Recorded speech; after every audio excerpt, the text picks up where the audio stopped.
오늘 주시는 하나님 말씀은 마태복음 28장 16절부터 20절에 있는 말씀으로 하늘과 땅의 모든 권세를 가지신 분의 명령이라고 하십니다. 보통 명령이 아니라 하늘과 땅의 모든 권세를 가지신 분의 명령이라고 하십니다. 이런 제목으로 하나님 말씀을 선포하겠습니다. 이 말씀이 선포되어질 때 성령님께서 역사하셔서 저와 여러분들에게 큰 은혜의 시간이 되기를 바랍니다. 부활 후에 어떤 사건이 일어나게 됐을까요? 이 마태복음을 중심으로 금년에는 우리가 상고하고 있습니다. 마태복음, 마가복음, 누가복음, 요한복음에 다 부활 사건이 기록되어 있죠. 그런데 금년에는 저희들이 마태복음을 중심으로 지난번에 설교하셨고 했고, 오늘도 또 마태복음을 중심으로 부활 후에 어떻게 진행되었는가를 잠시 말씀드리도록 하겠습니다. 예수님께서 부활하신 후에 첫 번째 증인들이 여인들이죠. 막달라 마리아를 비롯한 그 여인들에게 가서 그랬어요. 제자들에게 가서 갈릴리로 가라 하라. 갈릴리에서 만나자. 이렇게 전하라고 그랬어요. 그래서 제자들이 정말 갈릴리에 가서 예수님을 만나보는 내용이 오늘 말씀이 되게 되는 것입니다. 갈릴리에서 만나자. 그래서 오늘 갈릴리에서 만납니다. 갈릴리는 어딜까요? 잘 아시죠? 예수님이 잘 아시고 사역하셨던 중심지가 갈릴리 지역입니다. 태어나시기는 베이틀레헴, 그래서 떡집, 말씀의 집 베들레헴에서 탄생하셨죠. 그런데 헤롯의 박해를 피해서 애굽으로 피난 가셨다가 헤롯이 죽자 돌아오셨어요. 돌아오셔서 이제 갈릴리 지역으로 가셔서 사셨습니다. 나사렛에 갈릴리 나사렛 지역에서 30세까지 아버지 목수의 일을 하면서 사시다가 이제 30세가 되자 이제 세례 요한에게 세례를 받으시고, 그리고 이제 마귀욕을 물리신 다음에 공생에 시작하게 됩니다. 그러면서 이제 거주지를 나사렛에서 가버나움으로 옮기게 되죠. 가버나움, 카퍼르나움이라고 이제 그 갈릴리 호수 북쪽에 있는 항구 도시가 됩니다. 그 고시로 오셔가지고 이제 그 중심으로 갈릴리 호수 중심으로 사역을 하세요. 저 북쪽 두로와 시돈 지역까지 올라가시기도 하시고, 또 동쪽에 테카폴리스 10개 도시가 마을이 있는 테카폴리스 지역에서도 동쪽으로도 가시고, 그 다음에 남쪽에 이제 저 예루살렘이 있는 남쪽에도 내려가셔서 절기 때마다 내려가시고 올라가시면서 내려가시면서 뭐 사역을 하셨습니다. 서쪽에는 잘 안 가셨어요. 왜? 고향이니까 다 자랐기 때문에 고향 사람들은 배척을 해. 잘 안 믿어요. 그러니까 고향 서쪽에는 잘 안 가셨으나 동서남북으로 갈릴리 호수를 중심으로 갈릴리 지역을 중심으로 사역을 하셨어요. 예수님의 제자들도 가룟 유다 빼고는 거의가 다 갈릴리 어부들, 갈릴리 호수의 어부들 출신, 마태, 세리 빼고 거의가 갈릴리 사람들이 예수님의 제자를 이루고 있었던 것입니다.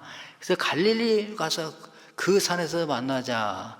이 산이 어떤 산인가 성경에는 안 나옵니다. 그러나 아마 이 변화산이 아닐까. 예수님이 변화산에 올라가셔서 이렇게 변화됐잖아요. 광채나게. 그 변화산이 아닐까. 이게 다볼산인데, 아니면은 저 감람산이 아닐까, 뭐 벳산산이 아닐까, 여러 가지 이제 추측을 하지만 정확하지는 않으나 장소가 중요한 게 아니고 그 산에서 만나자고 약속하셨고, 부활 후에 제자들이 그 산에 가서 예수를 만났다는 게 중요한 것이죠. 그래서 오늘 이 16절에 보시면은 11제자가 갈릴리에 가서 예수께서 지시하신 산에 이르러 그 산에 가서 예수님을 뵙게 되는 것이죠. 그 17절 보니까 예수를 배웠고 경배했다. 경배. 그래서 여기서 이제 예수님을 뵙다는 말이 에이돈 이렇게 나오는데, 블레포 육안으로 이렇게 보는 게 아니라 영적인으로 보았다 이거죠. 예수님 만나 뵀어요. 그러니까 예수님, 부활하신 예수님, 이제 정말 예수님이 하나님의 아들이시구나, 메시아구나, 이걸 알아본 거죠. 그래서 여기서 경배했다. 프로스큐네산, 프로스큐네산, 신에게 예배드릴 때 쓰는 내용입니다. 너희가 예배하는 자가 영과 진리로 예배할지, 프로스큐네오. 그래서 예수님을 아주 신적인 존재로 이렇게 경배를 했다, 그런 것입니다. 그런데 또 다 그런 게 아니라 아직도 의심하는 자들이 있었다. 제자들 중에서도 아직도 의심하는 자들이 있었어요. 예수님을. 왜? 이 사람들은 영안으로 보는 게 아니라 육안으로 보기 때문에.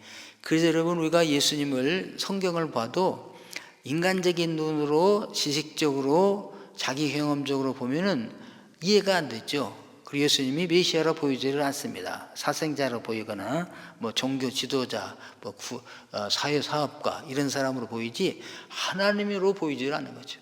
근데 저희들이 어느 날 주님께서 영안을 열어주시면은 예수님이 하나님이시구나, 우리의 구세주시구나, 이것이 알아지게 됩니다. 여러분, 예수님을 보실 때 예수님이 하나님의 아들로 나의 죄를 대속해 주신 주님으로 인식이 되고 그렇게 불러지고 경배가 됩니까? 구원받은 줄로 믿습니다. 할렐루야. 이게 영안이 알려는 사람은 절대로 안 믿어집니다. 교회 10년 다니고 죽을 때까지 교회를 다녔어도 죽을 때 예수님 부인하고 죽어요. 왜? 안 믿어지니까. 근데 교회를 한 번 나왔어도 영안이 열린 사람들은 예수님이 나의 구주이심이 믿어진답니다. 할렐루야. 그러니까 왜 나는 믿어지는데 이 사람은 못 믿을까? 예수님의 제자들, 예수님을 3년 반이나 이렇게 따라다니고 같이 이적과 기사를 다 체험했다 할지라도, 또 죽었다가 살아나셨어도 안 믿어지지 않잖아요. 의심이 가잖아요. 왜 그런가? 여기 이제 갈릴리로 가서 만나자 하고 그 사이에 잠깐 삽입을 한 내용이 있는데, 그게 뭐냐면 이제 병사들이 가서 예수님이 살아났습니다. 우리가 지키고 있는데 지진이 나면서 돌문이 움직이면서 예수님이 살아난 것 같습니다. 우리가 혼비백산에 도망갔습니다라고 제사장들에게 보고하자니까 이 제사장들이 큰일 났구나. 그래서 병사들에게 돈을 잔뜩 줬어요. 매수를 한 거죠. 그러면서 너희들이 이렇게 소문을 내라. 너희가 졸고 있을 때 지키고 있었지만 잠깐 우리가 졸았습니다. 그때 그의 제자들, 예수님의 제자들이 와서 시체를 훔쳐갔다고 해라. 그러면 우리가 잘 변호해서 빌라도가 너희에게 이렇게 벌을 내지 않도록 그렇게 하겠다고 해서 병사들이 그렇게 소문을 낸 거죠. 우리가 자고 있을 때, 졸고 있을 때 그 예수님의 제자들이 와서 시체를 훔쳐갔다, 이렇게. 그래서 여기 말씀 보니까 이 말이 오늘까지 유대인 가운데 두루 퍼지니라. 시체 도난설이죠, 도적설. 그래서 이날까지가 어제까지야. 이날까지가 지금 마태복음을 약 30년 후에 기록하고 있는데, 사건 이후에 30년 후에까지도 예수님이 살아났다, 아니다, 제자들이 훔쳐갔다, 이런 말이 지금까지도 전해 내려오고 있다, 이것입니다. 그러니까 이런 말에 제자들까지도 예수님이 진짜인가, 갈릴리에서 만날 때까지도 의심하고 있었다, 이거죠. 이런 제자들을 주님께서 보시면서 얘들에게 내가 무슨 사역을 맡길까 생각도 들으셨겠지만, 그래도 예수님은 그런 제자들에게도 사명을 주신다 이거죠. 그게 오늘 이제 18절에 있는 말씀입니다. 예수께서 나와 말씀하여 이르시되 하늘과 땅의 모든 권세를 내게 주셨으니. 예수님은요 이제 십자가에 못 박히시기 전까지의 예수님이 아니셔요. 하늘과 땅의 모든 이 권세 권능을 가지신 분이 나다 이거죠. 그분이 지금 명령하는 거야. 여러분 우리가 무엇을 부탁을 받을 때 보통 사람들의 부탁이나 그 부탁 받은 한 사람의 그 신분과 직분에 따라서 강도가 다르잖아요. 명령을 내릴 때도 마찬가지입니다. 명령을 내릴 때도 분대장이 내리는 거하고 소대장이 내리는 거, 대제장이 내리는 거 차원이 다르지 않아요? 아무리 분대장이 내렸어도 소대장이 와서 이래라면 그냥 가는 거예요. 예수님은요 하늘과 땅, 우라노, 하늘과 땅, 이 땅 모든 것에 권세를 가지신 분이랍니다. 할렐루야. 그러니까요 이 땅에 무슨 대통령의 명령도 아무것도 아니야. 하나님은, 예수님은요 하늘의 권세, 영적인 권세, 보이지 않는 세계의 권세도 주님이 가지고 계시고 보이는 세계의 모든 권세도 누가 가지고 계십니까? 예수님이 가지고 계십니다. 그분이 명령하신 거 해야 되겠어요? 안 해야 되겠어요? 그분이 명령하신 게 커요? 안 커요? 속으로는 다 말씀하시죠? 네. 그래서 예수님이 지상 명령이라고 그래요. 지상 명령은 땅 위에 있는 명령이 아니라 최고의 명령이다. 할렐루야. 그래서 예수님의 제자들은요 최고의 권세자, 권능자의 지금 명령을 듣고 있는 것이다. 이건 제자들에게만 아니라 예수 믿는 저희들, 예수님의 십자가의 보혈로 의하여 죄사함 받고 부활의 영광으로 의롭게 된 저희들에게도 똑같이 주신 명령이신 줄로 믿습니다. 그러므로 우리는 이 명령을 다 지켜야 되는 것이죠. 그래서 그 명령의 내용이 무엇일까? 이게 보니까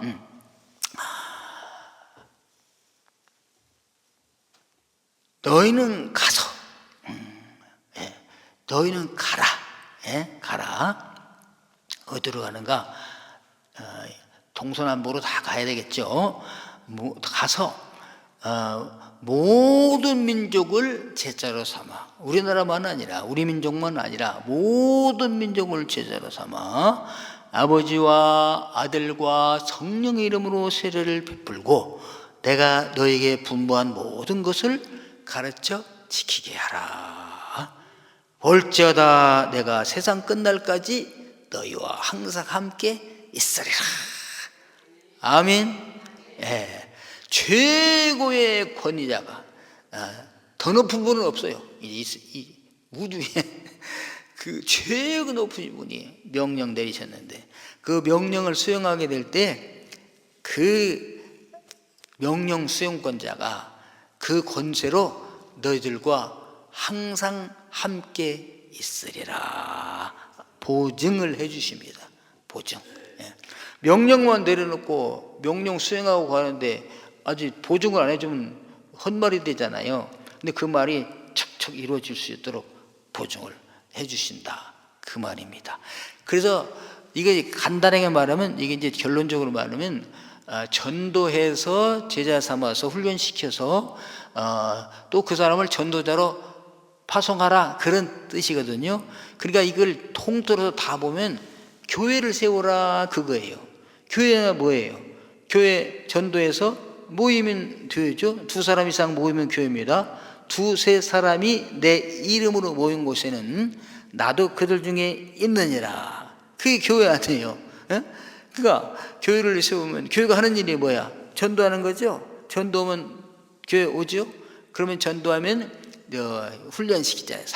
학습받고 세례받고 그래 제자를 삼아가지고 그러면 나 세례받으니까 이제 끝입니다가 아니라 하나님께서 가르쳐 주신 거 다 배워가지고 그대로 하나씩 둘씩 실천하는 거 이거 하는 것입니다. 이게 교회 아니겠어요? 그 유의 지엽적인 것이 많이 있죠, 교회는. 그러나 이것이 중심 뼈대다 이거죠. 이걸 하면은 하나님이 지켜주시고 보호하시고 보증해 주신다. 항상 너희와 함께 있으리라. 이거 임마누엘 하나님이시잖아요. 예, 그래서 이렇게 명령을 하시는 거죠. 그래서 저와 여러분들이 가야 되는 줄로 믿습니다.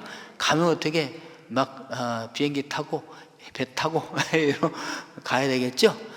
이렇게 그렇게도 가시고, 그 다음에 가장 가까이 있는 사람에게 다가가는 거죠. 다가가기 위해서 인사도 잘하고 말도 잘하고 그 다음에 행동도 잘하고 서비스도 하고, 그러면서 다가가서 복음을 증거하는 자들 되기를 주님으로 축원합니다. 예, 그래서 제자로 삼는 거죠. 예. 근데 요즘은 제자 되기를 싫어해요. 제자라고 하면 기분 나빠합니다. 근데 여러분, 기분 나빠하지 마시고 스승들을 많이 두시는 분들이 되기를 바랍니다. 그분이 발전이 있어요. 나 배우기 끝났어. 나 이제 누가 나를 가르쳐? 그러면 그 사람은 이제 더 이상 배울 길이 없는 거죠. 그런데 자기를 낮춰서 스승으로 삼으면은 그분에게서 배울 것이 많이 있는 줄로 믿으시기를 바랍니다. 아무 데나 가서 배우지 마시고 보증되신 분들에게서 배워야 되겠습니다. 성경 공부 목사님이 배우라고 그랬다, 그러니까 여기저기 가서 막 배우자, 그게 아니고 교회에서 배우고 인정된 자에게서 배운다. 뭐 해외에서 훌륭한 선교사님 오시는데 한번 만나보면 기적박이적 일어납니다. 이렇게 해서 만나보면은 사기꾼들이 많이 있을 수가 있습니다. 네. 모든 민족을 제자 삼아라. 그러니까 모든 사람뿐만 아니라 민족, 사상 초월해서 예수 믿으라는 거죠. 그래서 여러분, 제가 저 사람은 예수 안 믿을 것 같아, 죄송합니다, 저런 족속은 안 돼, 이렇게 하지 마시고 그런 사람에게도 가서 전하기를 바랍니다. 전혀 예상 밖의 사람이 믿어. 하나님 택한 백성이 있으면 믿을 것 같은데 뺀질 안 믿는 사람들이 있어요. 근데 안 믿을 것 같아도 믿어지는 사람들이 있습니다. 그러니까 누구에게든지 가서 가까워지고 친밀하게 해서 복음을 전하게 되시기를 바라겠습니다. 그러면 복음을 전했으면 어떻게 제자 삼는 거죠. 그 제자를 하면 뭐예요? 내 뒤에 따라오게 하는 거죠. 그러니까 스승이 되려면요, 나를 따라오라고 해야 돼. 바울 사도가 그랬죠. 내가 그리스도를 본받은 것 같이 너희도 어떻게 나를 본받으라. 이게 스승이에요. 제자는 뭡니까? 선생을 따라가는 거예요. 그래서 여러분, 바이올도 한다. 그 바이올린 선생님이 있어요. 선생님이 하라는 대로 해야 돼.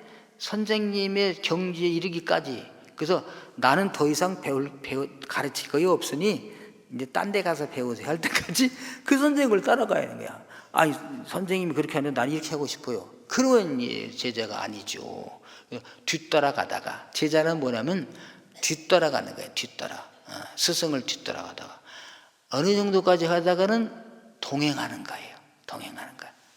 스승과 동행하다가, 그리고 어떻게 나중에는 앞서가시면서 스승이 하는 일을 하게 되는 거랍니다. 아멘. 이렇게. 그래서 저와 여러분이 전도해서 이제 교회만 왔으니까 끝이다가 아니고, 그분이 나보다 더 나와 같이 동등하게 되고 나보다 더 잘 될 때까지 인도해야 될 줄로 압니다. 이게 성경에 이런 분이 대표적인 분 한 분만 소개한다면 바나바예요. 바나바. 유로의 아들, 격려의 아들.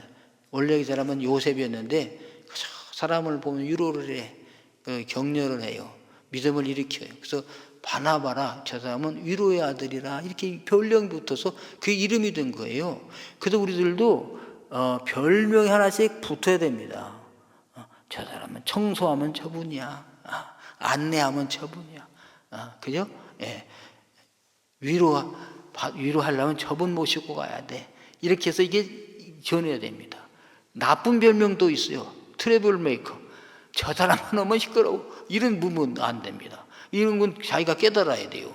그분만 하면 분위기가 싸해져. 그러면 안 된다 이거지. 예. 그래서 좋은 별명들을 하나씩 얻게 되기를 바랍니다. 예. 그래서 바나바가 사울이 회개했는데도 아무도 써주지를 않아요. 그러니까 사울을 데려다가 같이 사역해가지고 동역하잖아요. 선교사로 나가잖아요. 나가다 보니까 사울이 자기보다 월등해.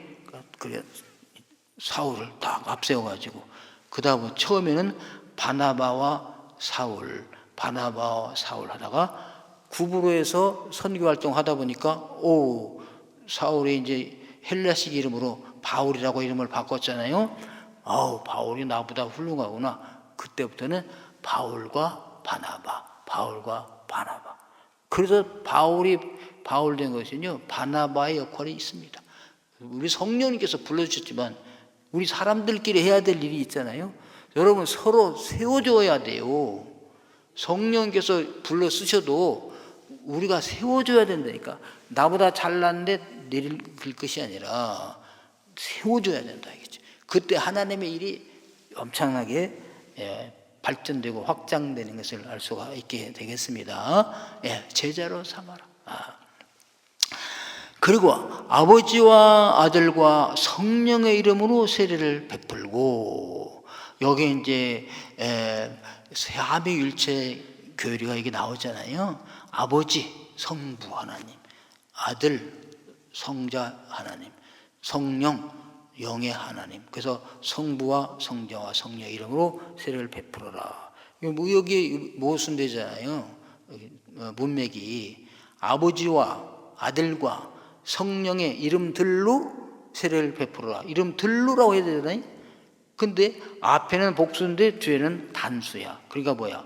셋이면서 하나고. 그럼 하나인가? 아니, 하나이면서 셋이네. 삼위일체 교리가 여기서 나오게 되는 것입니다. 세례 베풀 때 항상 아버지와 아들과 성령의 이름으로 세례를 베풀잖아요. 어떤 분이 내 이름으로 세례를 주노라. 그거 성경적이 아니야. 예수님의 이름으로 세례를 주노라. 이것도 성경적이 아닙니다. 반드시 아버지와 아들과 성령의 이름으로 내가 너에게 세례를 주노라. 아멘. 네, 그렇습니다. 그래서 이렇게 세례를 베풀고 그 다음에 끝이 아니에요. 세례 받았다고 끝이 아닙니다. 그래서 내가 너에게 분부한 모든 것을 가르쳐 지키게 하라, 이것입니다. 그래서 하나님 예수님께서 우리에게 분부하신 것이 뭐예요? 말씀 다 전체지요. 사랑하라. 내가 마음과 뜻과 정성과 목숨을 바쳐서 하나님을 사랑하라. 그리고 내 이웃을 그와 같이, 내 몸과 같이 사랑하라.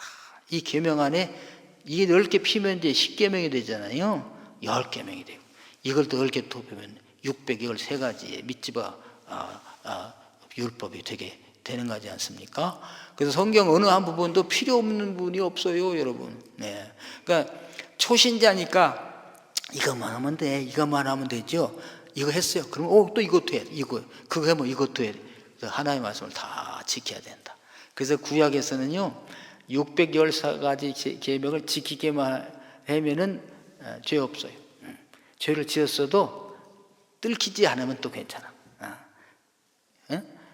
안식일을 범했어도 안 죽어. 근데 누가 저 사람 안식일을 범했습니다. 그래, 저도 죽여라. 이게 되는 거죠. 근데 신약은 아니야. 예수 율법을 완성하였어요. 어떻게 완성했느냐? 마음으로만 지어도 죄를 지었느니라. 그죠?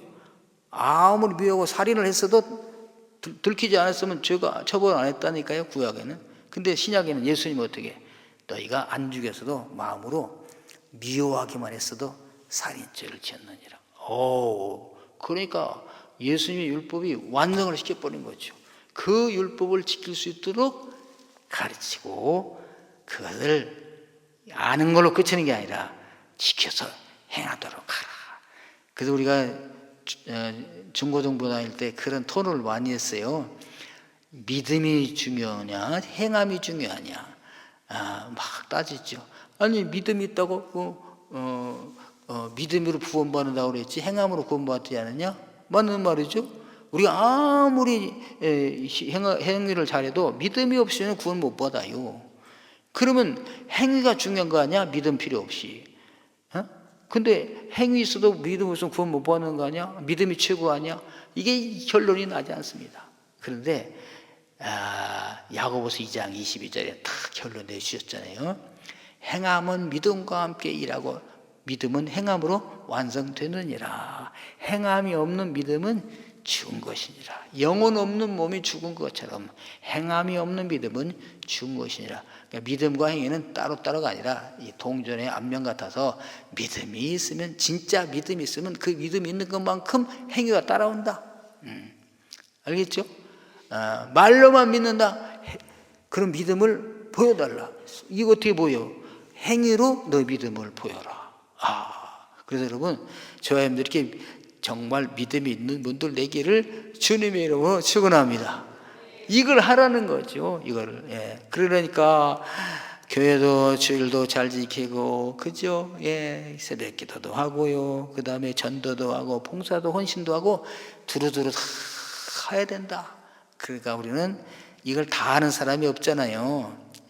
그러니까 항상 우리는 겸손하게 부족한 것을 다 깨달아게 하면서 나보다 더 잘하는 사람들을 우러러보면서 칭찬하면서 그러면서 서로 위로하며 격려하면서 칭찬하면서 주님의 제자의 길을 가게 되시기를 바랍니다. 예, 그래서 오늘 말씀 결론입니다. 이제 요약을 한다면은 우리에게 이 명령을 주신 분이 누구신가? 하늘과 땅의 모든 권세를 가지신 최고의 존엄자, 지존자가 이 명령을 하셨다. 그 명령이 뭐냐? 가서 모든 민족을, 모든 사람을 전도해서 제자로 삼는 것이다. 두 번째, 그랬기는 세례를 베풀어서 그리스도인으로 확증하게 하라. 그 다음에 가르쳐서 지키게 하라. 이것입니다. 그러면은 내가 세상 끝날까지 너희와 항상 함께 있으리라. 그 사람과 하나님이 함께 하심을 주시길 바랍니다. 하나님 저와 함께 하여 주시옵소서. 저를 버리셨나요? 아니야. 이걸 하면은 함께 하지 말라고 해도 하나님 언약에 의해서 함께 해 주신 것을 믿으시기를 바랍니다. 하나님 여러분과 함께 하시기 원하시죠? 하나님이 함께 하는 것이 최고의 복이죠. 그런 뭐에 최고의 명령을 수행하라. 어떤 모습에 있었든지 어떤 모양에 있었든지.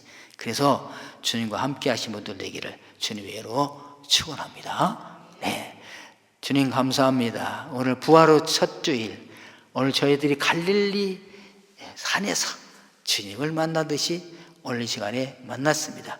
주님 말씀하십니다. 가서 모든 민족을 제자로 삼아 아버지와 아들과 성령의 이름으로 세례를 베풀라. 그리고 모든 것을 가르쳐 지키게 하라 말씀하십니다.